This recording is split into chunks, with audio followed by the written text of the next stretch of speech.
Regulation of gene expression, ठीक है। तो कोई भी जीन एक्सप्रेशन है उसका रेगुलेशन कैसे होता है देखते हैं। ठीक है, तो कोई भी जीन अगर एक्सप्रेस करेगा तो that will result in the formation of क्या, तो देखिए जीन है, डीएनए है, तो ये क्या बनाएगा, ये एमआरएनए बनाएगा, एमआरएनए चाहे प्रोटीन फाइनली बनाएगा ना। ठीक है, तो आपके दिया हुआ है एनसीईआरटी में results in the formation of protein, ठीक है, प्रोटीन बनाने में हेल्प करेगा, यही ना जीन रेगुलेट हो रहा है। तो ये अगर बनाएगा तो प्रोटीन बनेगा, एमआरएनए भी बन सकता है, ठीक है, प्रोटीन। अब ये जीन रेगुलेशन जो है ना जीन रेगुलेशन जो है यूकैरियोट में it can be exerted at 4 level, ठीक है, 4 लेवल पर कर सकते हैं। ठीक है, तो एक लाइन लिख लें, gene regulation in eukaryotes can be exerted at 4 levels। तो ये 4 लेवल में एग्जर्ट कर सकते हैं। कौन कौन से लेवल है तो ये देखते हैं। ठीक है, पहला यहां देखिए, ये डीएनए बता चुके हैं पहले, फिर भी डीएनए है, डीएनए ट्रांसक्रिप्शन करता है तो क्या बनेगा, एचएनआरएनए बनता है, हेट्रोजीनस न्यूक्लियर आरएनए, और प्री एमआरएनए और प्रीकर्सर एमआरएनए। ठीक है, इसी को कहते हैं प्राइमरी ट्रांसक्रिप्ट। क्या कहेंगे, प्राइमरी ट्रांसक्रिप्शन का प्रोडक्ट पहला यही है ना, प्राइमरी ट्रांसक्रिप्ट। ठीक है, तो this is what, this is primary transcript, ये बन रहा है। ठीक है, अब ये प्राइमरी ट्रांसक्रिप्ट बन गया। अब ये क्या होता है, प्राइमरी ट्रांसक्रिप्ट जो देखे थे कि इसमें क्या होता है, एक्सॉन इंट्रॉन इस तरह होता है, and this exon is functional. ये वाला क्या होता है, ये एफ होता है फंक्शनल, और ये क्या होता है, एनएफ लिख दे रहे हैं, नॉन फंक्शनल। ठीक है, ये क्या होता है, एक होता है फंक्शनल, तो यहां पे देखिए ये फंक्शनल है और ये नॉन फंक्शनल है। तो हम क्या करेंगे, जो नॉन फंक्शनल है उसको हटाएंगे, मीन्स रिमूवल ऑफ इंट्रॉन्स, और सारे एक्सॉन को जोड़ देंगे, एंड जॉइनिंग ऑफ एक्सॉन्स। तो ये कर दिए, तो एक्सॉन जो है पीला वाला है, तो देखिए ये बन गया ये स्ट्रक्चर ना, तो इसको अब कहते हैं एमआरएनए। ठीक है, एमआरएनए मतलब कि प्राइमरी ट्रांसक्रिप्ट बना, उसमें क्या हुआ, उसमें पोस्ट ट्रांसक्रिप्शनल मॉडिफिकेशन हुआ, लिखे। और ये पोस्ट ट्रांसक्रिप्शनल मॉडिफिकेशन में क्या हुआ, मेनली हम क्या कर रहे हैं, इसको कहते हैं आरएनए स्प्लाइसिंग।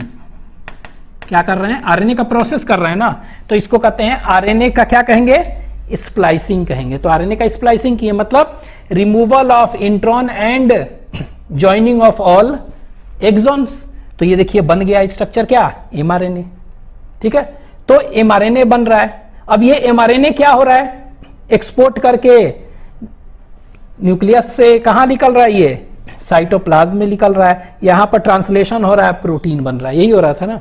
तो हम कर क्या सकते हैं कि ये प्रोटीन बनने को रोकना है ना, चाहे एमआरएनए बनने को रोकना है, तो किस लेवल पर, तो हम तो एक तो ट्रांसक्रिप्शन लेवल पर ही रोक देंगे। ठीक है, ट्रांसक्रिप्शन लेवल पर, तो ट्रांसक्रिप्शन कौन करता है, आरएनए पॉलीमरेज। तो आरएनए पॉलीमरेज को ही एक्टिविटी को हम रोक देंगे ना, आगे कुछ होगा नहीं, इनिशिएशन ही नहीं होगा ना। तो इसको क्या कहते हैं, तो पहला हम कह सकते हैं किस लेवल पर रोक देंगे, ट्रांसक्रिप्शन लेवल पर। ट्रांसक्रिप्शन लेवल पर मतलब क्या, ये नहीं होगा तो क्या हो गया, फॉर्मेशन ऑफ प्राइमरी ट्रांसक्रिप्ट ही नहीं होगा ना, इस लेवल पर रोक देंगे पहला। ठीक है, पहला। तो यहां पर हम कह सकते हैं पहला लेवल कौन सा हो गया, यहां पर कह सकते हैं कौन सा लेवल, ट्रांसक्रिप्शनल लेवल पर रोक देंगे, ट्रांसक्रिप्शनल लेवल पर रोक दिए। ठीक है, अब ये ट्रांसक्रिप्शनल लेवल कहने का मतलब क्या हुआ, फॉर्मेशन ऑफ प्राइमरी ट्रांसक्रिप्ट। ठीक है, तो प्राइमरी ट्रांसक्रिप्ट मतलब क्या हो गया, मतलब आप कह सकते हैं एचएनआरएनए के बनने को ही हम क्या कर दिए, रोक दिए। यही नहीं बनेगा पहला तरीका, अब ये नहीं बनेगा तो आगे एमआरएनए नहीं बनेगा, एमआरएनए बनेगा तो प्रोटीन नहीं बनेगा, पहला। ठीक है, मान लीजिए कि ये एचएनआरएनए बन गया, ठीक है। तो दूसरा हम क्या करेंगे, ये जैसे ही बन गया ये, तो ये क्या हो रहा है, ये बन गया एचएनआरएनए, तो हमको एमआरएनए बनने से रोक देना है ना। तो यानी मतलब क्या करना है हमको, आरएनए स्प्लाइसिंग वगैरह रोक देना है, मतलब आरएनए प्रोसेसिंग लेवल पर that converts the hnRNA into mRNA, उसको रोक देना है। तो दूसरा दिया हुआ है, कौन सा है सेकंड कह सकते हैं, दूसरा इसको कहेंगे RNA processing, RNA processing level पर रोक देंगे। आरएनए प्रोसेसिंग मतलब क्या हुआ, कह सकते हैं आरएनए का स्प्लाइसिंग, ठीक है, आरएनए का स्प्लाइसिंग लेवल पर रोक दिए। तो ये देखिए स्प्लाइसिंग, ये वाला अगर ये रोक देंगे तो आगे एमआरएनए बनेगा ही नहीं, आगे नहीं प्रोटीन नहीं बनेगा, ठीक है। ये अच्छा, ये देख रहे हैं ये क्या है, इसमें और भी मॉडिफिकेशंस होते हैं। इसमें कैप लगता है 7 मिथाइल ग्वानोसिन ट्राइफॉस्फेट का, तो इसीलिए लिख दिया 7 मिथाइल जीटीपी कैप लगता है, ठीक है। और दूसरा क्या लगता है इसमें, यहां पर देखेंगे पॉली ए टेल लग जाता है, बहुत सारा 200 से 300 करीब, पॉली एडेलेशन कहते हैं, और टेलिंग, ठीक है। तो ये भी होता है एक तो स्टेबल एमआरएनए बनने में, ठीक है। ये हो गया। अच्छा, ये 7 मिथाइल ग्वानोसिन कैप का फंक्शन क्या है बाद में पढ़ेंगे। तो ये क्या करता है ना, ये राइबोसोम बाइंडिंग साइट होता है, ठीक है। राइबोसोम यही इसी को पहचानेगा और आके बाइंड करेगा। और पॉली एटेल से क्या होता है, ये पॉली एटेल जो है ना, it will prevent this mRNA from degradation by ribonuclease enzyme, उससे बचाता है ये, ठीक है। तो ये सब बता चुके हैं आगे। तो ये क्या हो गया, आरएनए स्प्लाइसिंग लेवल पर रोकता है, तो स्प्लाइसिंग रोक दिया। अगर ये रोक दिया, ये वाला नहीं हुआ तो एमआरएनए ही नहीं बनेगा, एमआरएनए नहीं बनेगा तो प्रोटीन नहीं बनेगा, हो गया। तीसरा लेवल क्या है, मान लीजिए एमआरएनए बन गया ना, अब क्या होगा, इसका ट्रांसपोर्ट को हम, ट्रांसलेशन तो होगा साइटोप्लाज्म में, इसके एक्सपोर्ट को ही रोक दे जाने से किसी तरह, तो हो सकता है ना। तो उस केस में क्या हो गया, तीसरा कह सकते हैं कि ट्रांसपोर्ट ऑफ एमआरएनए को रोक रहा है ना, mRNA from nucleus to cytoplasm, उसको रोक दे। तो तीसरा लेवल क्या हो गया, लिख ले रहे हैं, ट्रांसपोर्ट ऑफ एमआरएनए, ठीक है, from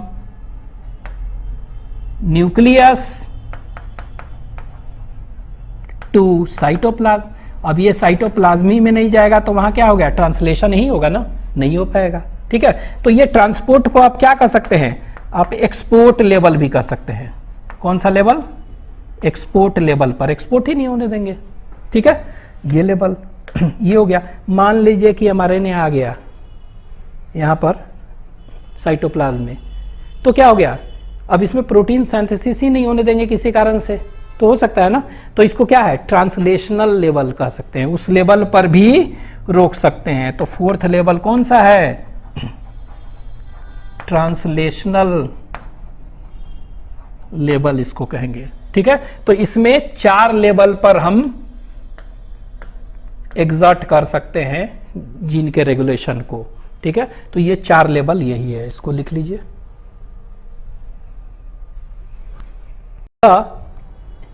Regulation of gene expression in prokaryotes is predominantly exerted at transcriptional level, ये याद रखना है। तो ट्रांसक्रिप्शन लेवल पर ही प्रोकैरियोट में, ठीक है। यूकैरियोट में 4 लेवल पर देखे थे, यहां पर सिर्फ first level that is transcriptional level पर ही एग्जर्ट करते हैं, ठीक है। और ये भी क्या, इनिशिएशन लेवल पर, ठीक है। क्यों, क्योंकि ट्रांसक्रिप्शन में देखते हैं ना, इनिशिएशन, इलोंगेशन और टर्मिनेशन होता है, तो हम इनिशिएशन लेवल को ही रोकते हैं मेनली, ठीक है। तो कह सकते हैं कि the regulation of gene expression in prokaryote is predominantly exerted at transcriptional initiation, ठीक है, लिख लेते हैं। The regulation of gene expression in prokaryotes can be exerted predominantly at transcriptional initiation. तो ट्रांसक्रिप्शन में तो करेंगे, उसमें भी कहां पर, इनिशिएशन मेनली। ठीक है, तो ये ध्यान देना है, एट ट्रांसक्रिप्शनल इनिशिएशन के समय ही रोक देते हैं।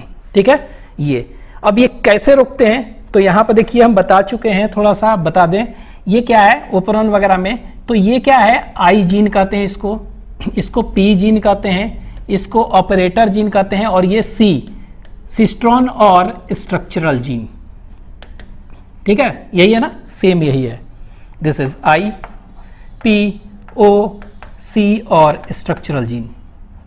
ठीक है, ये अब देखिए आई जीन क्या बनाता है, दिस आई जीन क्या बनाता है, एक रेगुलेटरी प्रोटीन बना रहा है, और इसको हम क्या कहते हैं, ये कह सकते हैं रिप्रेसर कहते हैं। ये क्या बनाता है, रिप्रेसर्स। ठीक है, ये रिप्रेसर प्रोटीन बनाते हैं, क्या करते हैं, रेगुलेटरी जीन सिंथेसाइजेज रिप्रेसर प्रोटीन। ठीक है, ये क्या है, कुछ और प्रोटीन्स बना सकते हैं, एक्टिवेटर्स कहते हैं उसको, ये भी बना सकते हैं। ठीक है, ये प्रोटीन बना रहे हैं। अब यहां पर देखिए, ये जो आरएनए पॉलीमरेज है ना, वही ट्रांसक्रिप्शन करेगा ना, तो आरएनए पॉलीमरेज जो है ट्रांसक्रिप्शन करेगा, तो यहां पर हम क्या देखेंगे, आरएनए पॉलीमरेज कहां पर बाइंड कर रहा है, ये देखिए आरएनए पॉलीमरेज, आरएनए पॉल, तो ये आरएनए पॉल यहां पर बाइंड कर रहा है, देख रहे हैं, पॉल लिख दिए हैं, तो आरएनए पॉलीमरेज बाइंड कहां करता है, याद रखना है, it always binds at promoter site. ठीक है, ये बाइंड कर रहा है। अब ये क्या हुआ, ये प्रोटीन्स है ना, रिप्रेसर और ये, तो ये प्रोटीन क्या करेगा, इनिशिएशन को कैसे रोकेंगे, ट्रांसक्रिप्शनल इनिशिएशन को रोक रहा है ना, तो ये आरएनए पॉलीमरेज के मूवमेंट को ही रोक देंगे, ऐसा कर सकते हैं ना, आगे जाएगा नहीं तो ट्रांसक्रिप्शन होगा ही नहीं, तो इस तरह रोकते हैं। तो हम सिंपली कह सकते हैं कि इसमें हम रेगुलेशन ऑफ आरएनए पॉलीमरेज करते हैं। ठीक है, bye binding with regulatory proteins. ठीक है, अब देखिए आरएनए पॉलीमरेज है, ये रिप्रेसर प्रोटीन क्या करता है ना, दीज रेगुलेटरी प्रोटीन्स जो है ये वाला, ये बाइंड करता है कहां पर, ये जाके बाइंड कर जाएगा यहां पर, ये लीजिए ऐसे बना दिए, यही था ना रिप्रेसर, ये रिप्रेसर था, जाके ऐसे बाइंड कर दिया कहां पर, रेगुलेटरी प्रोटीन जो है रिप्रेसर कहां बाइंड कर रहा है, ऑपरेटर को बाइंड कर दिया। अब बाइंड कर दिया तो आरएनए पॉलीमरेज का मूवमेंट होगा, नहीं होगा, तो no movement of RNA polymerase. तो एक बात बताइए, तो नो मूवमेंट होगा तो एमआरएनए बनेगा, नहीं होगा, ट्रांसक्रिप्शन होगा, नहीं होगा, प्रोटीन बनेगा, नहीं होगा। तो क्या करेंगे, ये कह सकते हैं कि ये नेगेटिव रेगुलेशन करता है, देख रहे हैं, नेगेटिव रेगुलेशन कर दिया। ठीक है, लेकिन कुछ ऐसे भी प्रोटीन्स होते हैं जो कि क्या करेंगे, बढ़ा देंगे। ठीक है, जैसे एक्टिवेटर है। ठीक है, तो एक्टिवेटर क्या करेगा, ये मान लीजिए कि कौन सा है, ये एक्टिवेटर है, डिफरेंट कलर से बना रहे हैं, ये एक्टिवेटर, तो ये एक्टिवेटर है, तो ये एक्चुअली में क्या है, एनसीईआरटी तो दिया हुआ है कि दीज ऑल रेगुलेटरी प्रोटीन है, ये दोनों क्या है, रेगुलेटरी प्रोटीन, ये भी है, ये भी, ये बाइंड करते कहां पर, याद रखना है आपको, एनसीईआरटी दिया है रेगुलेटरी प्रोटीन कोई भी कहे, they will bind to operator according to NCERT, लेकिन एक्चुअली में ये होता है कि ये बाइंड यहां करता है, तो एनसीईआरटी फॉलो करेंगे कि रेगुलेटरी प्रोटीन बाइंड टू, याद रखना है, ऑपरेटर ओनली, आपका आंसर होगा। ठीक है, लेकिन एक्टिवेटर एक्चुअली आरएनए पॉलीमरेज जहां है ना, उसके जस्ट बगल में करते हैं। ठीक है, यहां पर, और ये क्या किया, बगल में किया, और इसके ट्रांसक्रिप्शन को बढ़ा देता है, क्या करता है ये, और बढ़ा देता है, तो यहां पर क्या हुआ, ट्रांसक्रिप्शन को बढ़ा दिया, तो यहां पर क्या हुआ, मूवमेंट ऑफ आरएनए पॉलीमरेज को ये क्या कर दिया, इंक्रीज कर दिया बहुत ज्यादा। ठीक है, तो ये क्या कर रहा है, एमआरएनए वगैरह ट्रांसक्रिप्शन ज्यादा होगा, ये सब बनेगा, और इसको कहते हैं कौन सा कंट्रोल, पॉजिटिव रेगुलेशन कहते हैं। तो देख रहे हैं रेगुलेटरी प्रोटीन्स क्या कर रहे हैं, वो आरएनए पॉलीमरेज के एक्टिविटी को रेगुलेट करके बढ़ा या घटा रहे हैं, किस लेवल पर, ट्रांसक्रिप्शनल इनिशिएशन पर, तो यही है। ठीक है, तो इसको लिख लेते हैं, एक पॉइंट और एनसीईआरटी में दिया हुआ है कि the regulation of RNA polymerase. ठीक है, तो रेगुलेशन ऑफ क्या है, आरएनए पॉलीमरेज, और ये कहां बाइंड करता है, पी पर ना, तो दिया हुआ आपके एनसीईआरटी में at a given promoter, at a given promoter, तो यहां पर कर दे रहा है RNA polymerase at a given promoter, है ना, एट अ गिवन प्रोमोटर, ये रेगुलेट कर रहा है। कैसे? तो लिख दे रहे हैं by interaction with regulatory proteins. कौन सा प्रोटीन्स? With regulatory proteins. और ये रेगुलेटरी प्रोटीन्स किस सीक्वेंस से जाके बाइंड कर रहा है? मेनली ऑपरेटर प्रोटीन्स विथ यहां पर लिख दे रहे हैं with a sequence termed as operator. तो आपको ध्यान देना है कि आपके एनसीईआरटी के अनुसार दिया है कोई भी रेगुलेटरी प्रोटीन है वो कहां पर बाइंड कर रहा है? वो ऑपरेटर से बाइंड कर रहा है तो करिएगा। हालांकि एक्टिवेटर वैसा नहीं करता है, लेकिन आपको याद रखना है कि क्या ऑपरेटर से बाइंड करता है, तो ये है। ठीक है, तो ट्रांसक्रिप्शनल इनिशिएशन लेवल पर ही प्रोकैरियोट में होता है, लिख लीजिए।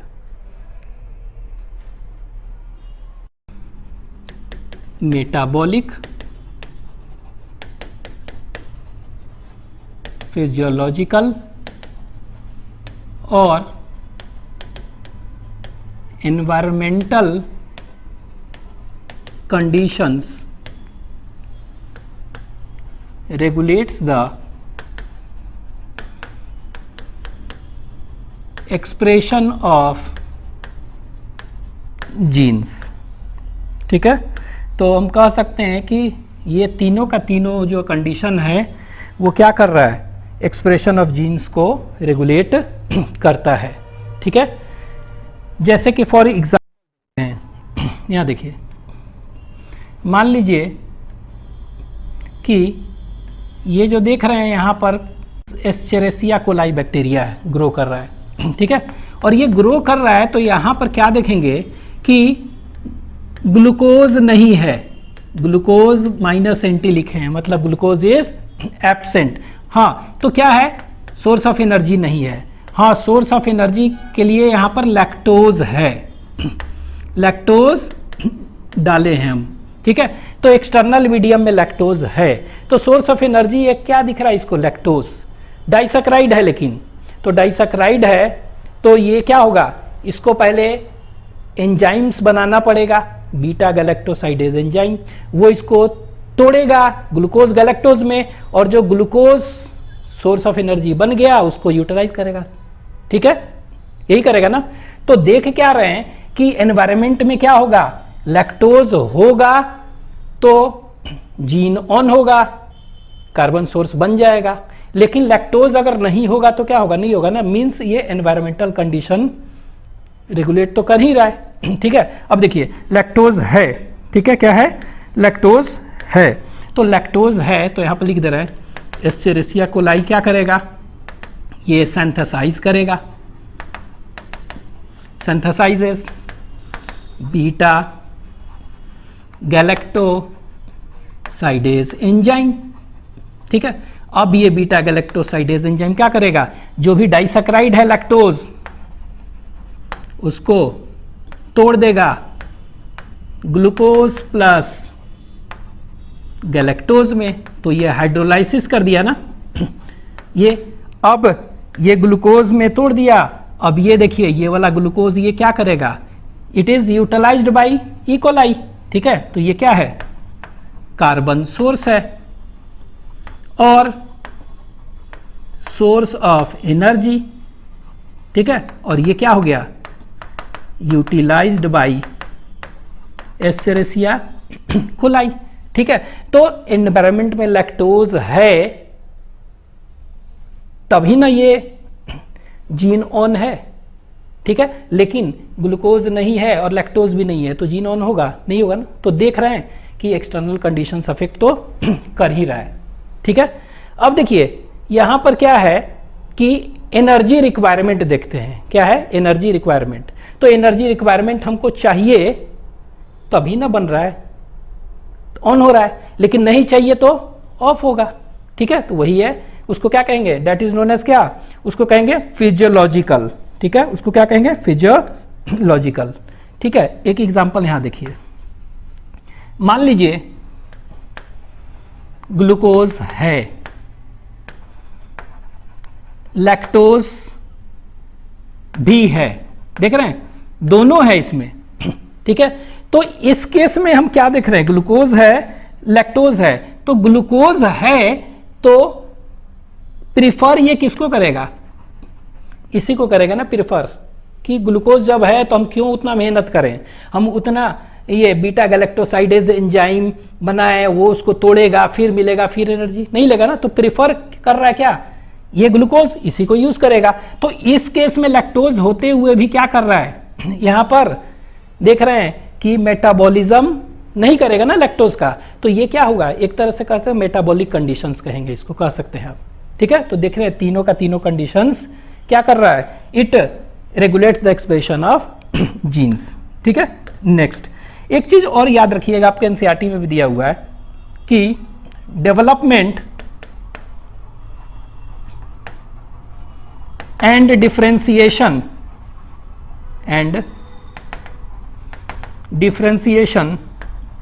Of embryo into adult organism, ठीक है, is a result of coordinated regulation of expression of several sets of genes। ठीक है, तो देख रहे हैं कि डेवलपमेंट और डिफरेंशिएशन जो है हो रहा है, तो उसको कौन कर रहा है, कंट्रोल, तो it is controlled by not one genes, by several sets of genes, तो ये बता रहा है। ठीक है, तो ये क्या हो गया, ये बता रहा है कि मान लीजिए कि कोई जाइगोट था, जाइगोट से क्या हुआ, मोरुला बना, मोरुला से क्या बना, ब्लास्टुला बना, ब्लास्टुला से गैस्ट्रुला बना, गैस्ट्रुलेशन हुआ, और गैस्ट्रुलेशन के बाद ऑर्गेनोजेनेसिस हुआ और ऑर्गेन्स डिफरेंट बन गए। ठीक है, तो यहां पर देख क्या रहे हैं, जो सिंगल जाइगोट था और अडल्ट है, उन दोनों में डीएनए तो सेम है ना, मतलब जीन्स तो सेम है, लेकिन हो क्या रहा है अंतर, कि बाद में ये क्या कर रहे हैं, ये डिफरेंशिएट कर रहे हैं और ये स्पेशलाइज्ड कर रहे हैं। ठीक है, हो गए हैं और ये स्पेशलाइज्ड हो गए, और ये क्या है, प्रोटीन बनाना चालू कर दिए हैं कि इंश्योर करने के लिए करेक्ट प्रोटीन करेक्ट प्लेस और करेक्ट टाइम पर जहां बनना है वहां पर बनेगा। ठीक है, तो इसीलिए क्या कह रहा है कि it is not due to activity of one genes, it is due to activity of several genes. ठीक है, तो ये याद रखिएगा, लिख लीजिए।